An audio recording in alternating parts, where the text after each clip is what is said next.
pessoal, estamos de volta para darmos continuidade aqui à resolução de questões da nossa disciplina de legislação militar, disciplina essa tão importante para o nosso concurso. Olha só, estamos aí há poucos dias, vamos dizer assim, 2 meses da nossa prova, um pouquinho mais de 2 meses, a prova já está em cima. Então, reta final, o segredo é esse, resolver exercício. Então, tanto você resolver exercício, olha só o que é que vai, ou o que pode ou o que vai acontecer no dia da tua prova. Vai se deparar com questões iguais, as que você já resolveu, ou muito semelhantes. Com certeza, vai ficar bem mais fácil lá você acertar a questão lá no dia. Então o segredo é esse, resolver exercício, é isso que nós vamos dar continuidade agora com as questões de legislação militar. Vamos lá? Então vamos lá. Paramos na questão de número 10, vamos agora para a questão de número 11. Após o curso de formação de oficiais de capelães, se considerado aprovado, o candidato será nomeado primeiro-tenente do quadro de oficiais capelães por ato do governador do estado. Então, antes de resolvermos, é importante eu falar para vocês o seguinte. Obviamente, o concurso é para soldado, para praça, mas isso não significa dizer que você não deve estudar os assuntos que tratam de oficiais. Ora, o concurso é para a praça, mas a legislação ela é uma só, ela é a mesma. A tendência é que a banca, pelo menos é um pensamento meu, a tendência é que ela realmente cobre o que fala de praças. Mas, todavia, contudo, vai que ela cobra questões lá na tua prova tratando de oficiais. Então é melhor pecarmos pelo excesso, vamos dizer assim. Melhor estudarmos a legislação na íntegra, todos os assuntos, inclusive os que tratam de oficiais. Beleza? Tranquilo. Então vamos lá resolver a questão. A questão ela diz que após o curso de formação de oficiais capelães, professor, capelães, que quadro de oficiais é esse, professor? Você vai estudar sobre esse quadro lá no artigo de número 17, 18 e 18 da nossa legislação, do nosso estatuto. Quadro de oficiais de capelães, esse quadro, o cidadão brasileiro que almeja ingressar nesse quadro de oficiais, ele precisa, obviamente, ser aprovado em um concurso público. Hoje não há outro meio de ingressar na polícia militar a não ser por meio de um concurso público. Então, para que ele possa realizar este concurso, ele deve atender os requisitos mínimos, os requisitos básicos exigidos no artigo 10 do Estatuto, bem como nos artigos 17, 18, além dos requisitos previstos no edital do respectivo concurso. Dentre os requisitos para ingressar neste quadro, o candidato precisa possuir a idade mínima de 18 e máxima inferior a 35 anos. Ele deve ter uma formação universitária em teologia, ele deve ter sido consagrado ministro religioso, ou pastor, sacerdote, ministro religioso ou pastor de qualquer religião, desde que não atente contra a hierarquia, a disciplina, a moral e as leis do país. Na realidade, esse quadro ele é composto por oficiais que prestam um apoio espiritual aos militares estaduais do Ceará. De acordo com o que prevê a nossa legislação, a religião, nós temos que ter pelo menos, olha só, 1/3 de militares que professem aquele credo. Então, por isso que há a previsão aí de ministro religioso da Igreja Católica e pastor, de acordo com a nossa legislação. São religiões que nós temos militares, 1/3 ou mais de militares que já professam essas religiões, esse credo. Então, a nossa legislação, ela prevê esse apoio espiritual. Então, aquele que quer ingressar, ele vai ingressar para exercer o seu ministério eclesiástico. Ele vai ser um oficial e vai exercer o papel de ministro religioso da Igreja Católica ou um pastor evangélico lá dentro da corporação. Professor, quer dizer que o cara vai entrar para ser padre, para ser pastor? Na realidade, não vai entrar para ser padre ou pastor. Para ingressar neste quadro, ele já precisa ser padre ou pastor, conforme prevê a legislação. Ele precisa ter uma experiência mínima de 2 anos, ele precisa ser recomendado pela autoridade eclesiástica de sua religião, ele precisa ter o conhecimento expresso da autoridade máxima de sua religião, e aí vai. Então ele precisa atender uma série de requisitos para então ingressar no quadro. O fato é que o candidato ele presta lá um concurso público, se ele for aprovado ele vai fazer então o curso de formação de oficiais. O curso de formação de oficiais desse quadro aqui, bem como do quadro de saúde complementar dos bombeiros, ele terá uma duração de apenas 6 meses. 6 meses. Durante esses 6 meses, o aluno, capelão, ele será equiparado a cadete do 3º ano, fazendo jus à remuneração correspondente. Então, concluiu o CFO após esses 6 meses com aproveitamento, o candidato, então, ao final do CFO, ele será o quê? Olhe para a questão. Vejam só o que diz a questão. Ao final do CFO, ele será nomeado primeiro-tenente do quadro de oficiais capelães por ato do governador. A questão ela está bem interessante, mas está falsa, porque ao final do CFO, ele é nomeado segundo-tenente e não primeiro-tenente. Professor, o erro é só esse? Exatamente. O erro é só esse. Beleza? Muito bem. Então vamos lá, vamos para a próxima questão. Número 12, a estabilidade da praça ou das praças militares estaduais ocorrerá tão logo o militar complete mais de 3 anos de efetivo serviço na respectiva corporação. É interessante a gente falar sobre o artigo 52 do Estatuto, que ele vai tratar sobre, a meu ver, um artigo muito propício a ser cobrado questão na nossa prova. Direitos dos militares estaduais. Os direitos dos militares estaduais. Então, olha só, dentre esses direitos nós temos o previsto no inciso 2, que é a estabilidade no serviço. Em se tratando de praças e em se tratando de oficiais, o detalhe dessa questão aqui, desse artigo, inciso 2, é que a praça ela será estável ao completar mais de 3 anos de serviço. Mais de. Os oficiais não.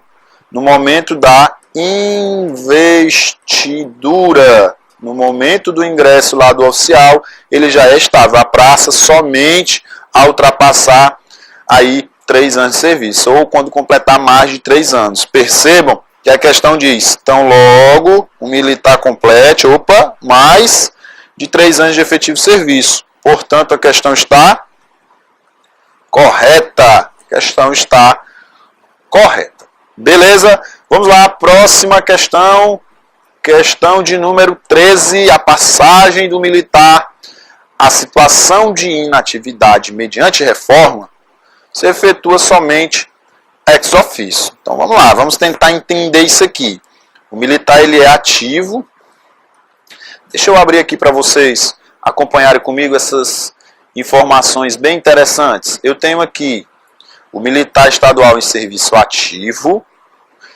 Depois eu tenho uma situação de reserva remunerada. E depois eu tenho uma situação de reforma. Perfeito. Então, o militar da ativa para a reforma. Esse militar, ele pode ir para a reserva, melhor dizendo, a pedido. Ele pode ir à força, que a lei chama de ex officio. Pronto. Da ativa para a reserva, ele tanto pode pedir, como ele pode ser transferido ex officio. Agora, da reserva para a reforma, ele somente pode ir ex officio. Professor, quer dizer então que o militar ele não pode pedir a reforma? Não. A reforma ela só vai ocorrer no sentido de compulsoriamente, no sentido de à força ou ex officio.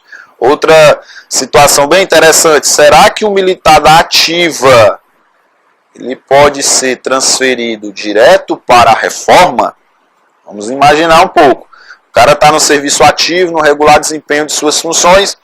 Será que ele pode ir para a reforma sem passar pela reserva? Pode. De repente o militar ele é considerado incapaz definitivamente, então ele pode ser transferido sim para a reforma. Ou então, esse militar ele pode sofrer uma pena de reforma administrativa e disciplinar. O fato é que em ambas as condições, ele somente vai para a reforma ex officio. Não existe nenhuma possibilidade do militar pedir para ser reformado. Portanto, voltando para o item, eu tenho aqui a questão 13 que diz: a passagem do militar estadual, a situação de inatividade mediante reforma se efetua somente ex officio. Opa, está correto. Eu consigo encontrar essa informação nos artigos 187 e 188 do Estatuto. Beleza? Tranquilo? Questão 13, sem maiores problemas. Questão 14, o militar estadual na condição de agregado fica sujeito às obrigações disciplinares concernentes às suas relações com outros militares e autoridades civis. Eu tenho aqui uma situação prevista no artigo 172 do MS. O que é o militar agregado? Agregado é o militar estadual em serviço ativo que deixa de ocupar vaga na corporação. Então, ele por alguma razão encontra-se afastado do seu serviço. Esse, vamos dizer assim, esse afastamento fez com que o militar estadual deixasse de ocupar a sua vaga na corporação. Percebam que a questão ela não diz especificamente qual foi a situação que levou o militar a ficar agregado.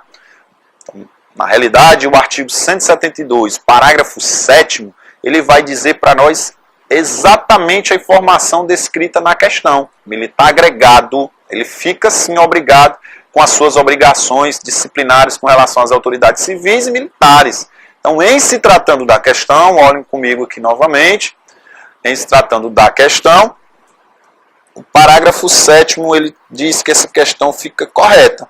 Só tem um detalhe. É importante que você estude com bastante atenção o artigo 72 em todos os seus parágrafos, incisos e alíneas descritas neste artigo. É importante. Por quê? Porque dependendo da situação de agregado, o militar ele pode ter prejuízo na remuneração, outros ele não terá prejuízo na remuneração. É importante lembrar também que quem agrega o militar estadual, de acordo com a nossa legislação, é sempre o comandante-geral, que determina que seja publicado ou que deve determinar a publicação no prazo de até 10 dias. A publicação do militar estadual, lá da agregação do militar estadual. Professor, mas se o militar agregado for um oficial, professor, a lei ela não faz qualquer diferença. Ela diz que quem vai agregar o militar será o comandante-geral. Então é importante que a gente leve para a prova o que está escrito na lei. O que está escrito na lei é o que pode ser cobrado no dia lá do teu concurso, lá na tua prova. Beleza? Então a questão aqui, mais uma vez, ela está correta. Beleza? Vamos lá, próxima questão, ela diz... Vamos lá, questão 15. O quadro de oficiais de administração, o QOA, destina-se a prestar apoio às atividades da corporação, mediante o desempenho de funções administrativas e operacionais. O referido quadro de oficiais será constituído de segundos tenentes, primeiros tenentes, capitães e majores, tendo as informações acima como referência inicial, e à luz da Lei 13.729, julgue os próximos itens. Para a seleção e ingresso no curso de habilitação de oficiais, o sargento deverá ter no mínimo 15 anos de efetivo serviço na corporação militar do estado do Ceará. Então as próximas questões vão tratar sobre o QOA, quadro de oficiais de administração, que é um quadro que foi criado para prestar apoio aos serviços administrativos da corporação. Posteriormente, com a mudança da legislação, agora esse quadro também pode prestar um apoio nas atividades operacionais da corporação. E ele é composto de segundo tenentes, primeiro tenentes, capitães e majores, uma mudança recente na nossa legislação, ano passado. Agora nós temos a possibilidade de chegarmos até o posto de major em se tratando de QOA. Até pouco tempo, só era possível chegar até capitão. Agora, pode chegar até major. O detalhe é, como é que ocorre o ingresso neste QOA? Nós vimos em questões anteriores que hoje só é possível ingressar na Polícia Militar através de concurso público. O detalhe é que esse quadro de oficiais de administração, somente quem pode ingressar neste quadro são os subtenentes. Ou seja, se ele já é subtenente, então não há de se falar, não podemos falar de concurso público. Na realidade, para ingressar no QOA, o militar ele vai participar aí, de uma seleção interna. Vai ocorrer da seguinte forma, conforme prevê a lei de promoções. 50% das vagas elas serão preenchidas pelos subtenentes mais antigos, ela vai ocorrer por antiguidade, e os outros 50% das vagas serão preenchidos mediante uma seleção interna, uma provinha de conhecimentos intelectuais. O subtenente ele precisa satisfazer uma série de requisitos, artigo 24 do Estatuto, dentre os quais ele precisa ter o CFS ou CHS, ele precisa ter feito o curso de habilitação a subtenente ou o antigo extinto CAO, ou melhor, o curso de aperfeiçoamento de sargento, que é o CAS, e ele precisa estar num comportamento ótimo, pelo menos de acordo com o Estatuto.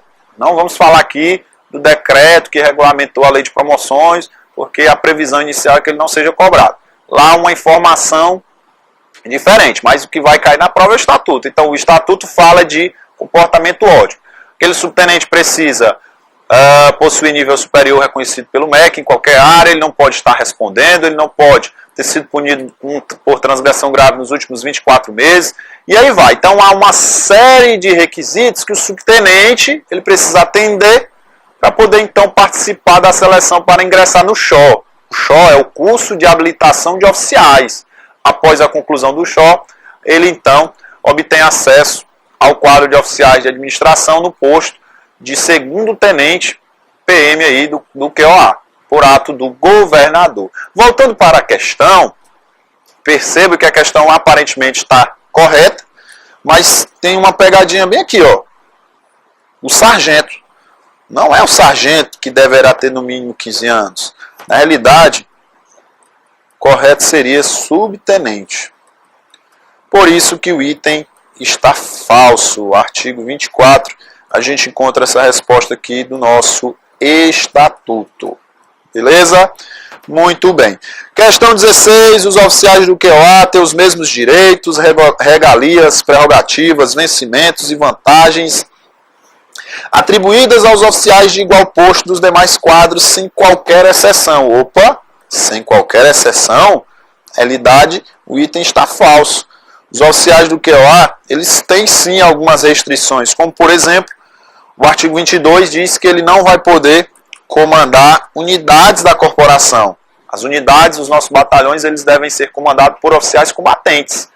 Como o quadro é um quadro que visa colaborar, contribuir, não constitui a atribuição do QOA comandar unidades, mas eles poderão comandar ou exercer a função de comandante adjunto de subunidades. Então, como o item amarrou, disse sem qualquer exceção, a questão ela ficou falsa. Professor, existe alguma outra exceção para o QOA? Alguma outra restrição? Ora, nós falamos agora há pouco. O QOA ele é restrito, ele apenas é composto por oficiais dos postos de segundo tenente, primeiro tenente, capitão e major. Eu não tenho o posto de tenente-coronel e nem tenho o posto de coronel e muito menos o posto de coronel comandante-geral lá no QOA. São postos exclusivos, específicos lá dos demais quadros, principalmente coronel comandante-geral, que é do quadro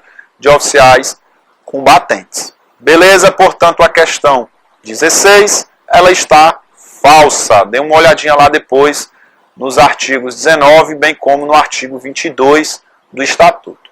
Continuando, vamos lá, próxima questão. Próxima questão. Ser subtenente do serviço ativo está classificado no mínimo, no ótimo comportamento e possuir diploma de curso superior de bacharel em Direito, conhecido pelo MEC, são alguns requisitos para ingresso no SHO.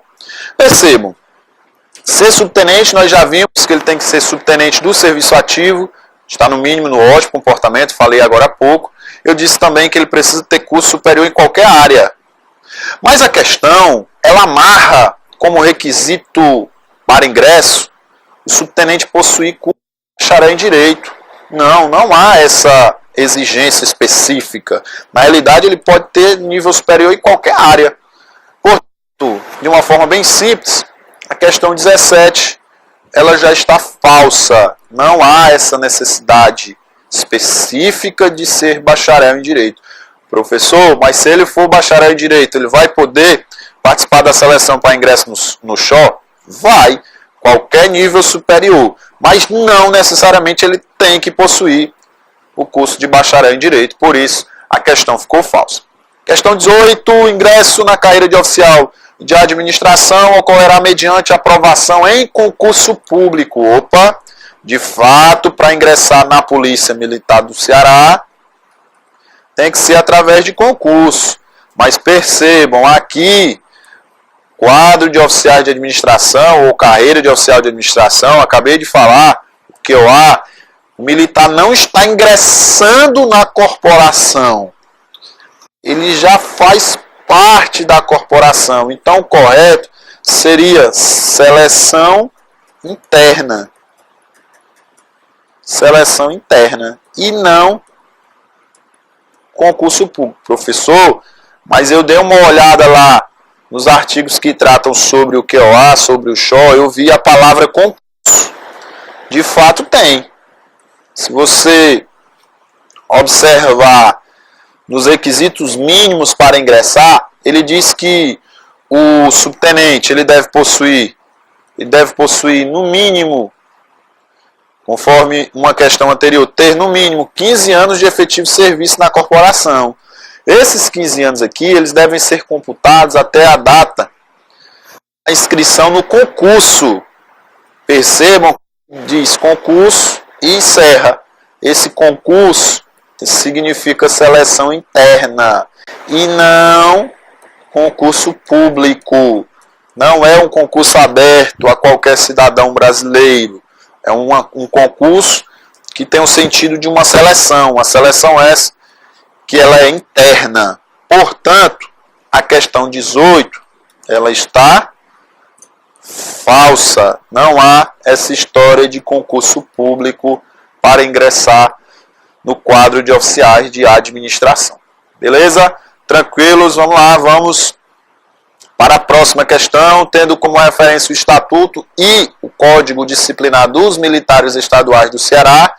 Julgue os próximos itens. Ao aluno soldado regularmente matriculado em órgão de formação de militares estaduais, devido à condição de militar estadual em serviço ativo, aplica-se, no que concerne à disciplina, além do previsto no Código Disciplinar, o disposto nos regulamentos próprios dos estabelecimentos de ensino onde estiver matriculado. Então, primeiro vamos entender, o aluno soldado, devido à sua condição de militar em serviço ativo, professor, quer dizer então que o aluno soldado, ele já é militar em serviço ativo? O aluno soldado, sim, está previsto no artigo 3º do nosso Estatuto. Espera, professor, quer dizer então que ano que vem, quando eu chegar na academia, lá durante o curso eu já serei militar? Não. Na realidade, nós temos a figura do militar estadual na condição de aluno, artigo 3º, inciso 1, lá do Estatuto, e nós temos o artigo 10, inciso 13 do Estatuto, que diz que o curso de formação ele é apenas uma etapa do concurso. Você deve ter lido isso aí lá no edital. O edital ele diz que durante o curso serão realizados, por exemplo, o teste físico, o exame psicotécnico, bem como a prova de conhecimentos ao final do curso, conhecimentos intelectuais lá no final do curso de formação, bem como a investigação social. Ou seja, durante o curso de formação ainda há a possibilidade de eliminação, diferentemente do aluno soldado descrito no artigo 3º do Estatuto. Esse aluno soldado aqui era aquele aluno militar que prestava um concurso público para ingressar na corporação como soldado, realizava as etapas antes do curso. Ao final do curso, das etapas, ele ia para o curso de formação e já ingressava na corporação no momento lá da matrícula no curso. Ali ele já ingressava como praça especial. Então, para a prova de vocês, o aluno soldado, ele já é militar ativo e já responde disciplinarmente pelo Código Disciplinar dos Militares Estaduais, bem como pelo regulamento de ensino, pelo regulamento do estabelecimento de ensino onde ele estiver matriculado. Portanto, essa questão aqui, voltem aqui comigo, percebam que ela descreve exatamente isso. Devido à condição de militar em serviço ativo, aplica-se no que concerne à disciplina, além do previsto no Código, o disposto nos regulamentos próprios de ensino onde estiver matriculado. Para a prova de vocês, conforme o que está escrito, tanto no Código Disciplinar como no Estatuto, essa questão ela está correta. Perfeito? Não esqueçam, não levem para a prova a prática.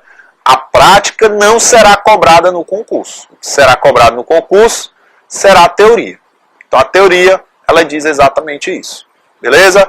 Próxima questão, vamos lá, questão de número 20. Questão 20 diz: qualquer brasileiro nato ou naturalizado poderá ingressar nas carreiras de praças ou de oficiais na Polícia Militar do Ceará. Todavia, caso o militar estadual da ativa venha perder a nacionalidade brasileira, será submetido a processo judicial ou regular para fins de demissão ex officio. Então, é uma questão bem simples. Eu tenho aqui 2 artigos que tratam sobre o tema, é o artigo de número 10, inciso 1, e o artigo de número 201. O que esses artigos vão trazer para nós? Primeiro, o artigo 10, inciso 1, diz que para ingressar na corporação, o candidato ele precisa, obviamente, ser brasileiro. Ele não faz uma diferenciação entre o nato e o naturalizado, ele deixa em aberto. Significa dizer que tanto o nato como o naturalizado podem ingressar na corporação, lógico, desde que sejam aprovados em concurso e atendam todos os requisitos da lei, bem como do edital do concurso. Então, o fato é que o naturalizado ele pode. Professor, se esse naturalizado perder, após ingressar na corporação, perder a nacionalidade brasileira, ora, vamos imaginar então que algum cidadão estrangeiro ele conseguiu a sua naturalização como brasileiro. Agora ele é brasileiro naturalizado. Foi lá, prestou o concurso, ingressou na corporação como soldado.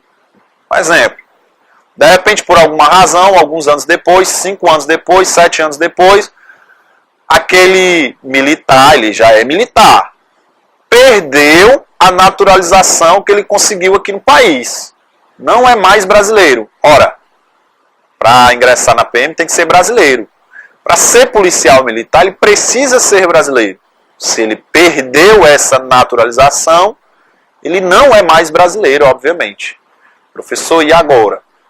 Ele não já está na corporação? Ele perdeu a naturalização, mas ele já está na corporação. Ele já é policial, professor. É exatamente isso que diz para nós o artigo 201. Olhem novamente para a questão. Nós vamos estar exatamente lendo o artigo 201. Diz assim, ó, caso o militar da ativa venha perder a nacionalidade brasileira, ele será submetido a processo judicial ou regular para fins de demissão ex officio. Justamente pelo fato do militar ele estar contrariando o artigo 10, inciso 1. Se ele perdeu a nacionalidade brasileira, a naturalização brasileira, melhor dizendo, ele então não é mais brasileiro, está contrariando o que prevê a lei, então ele vai ser submetido a um processo que pode ser judicial ou regular, depende lá dos motivos que levaram à perca de sua naturalização, a fim de que esse militar seja demitido, lembrando que toda demissão ela somente ocorre ex officio da corporação, então será submetido a fim de ser demitido da corporação. Beleza? Senhores, nós terminamos aqui mais uma aula, mais um vídeo. Espero estar contribuindo de alguma forma. E até a próxima aula aí, se Deus nos permitir. Abraço.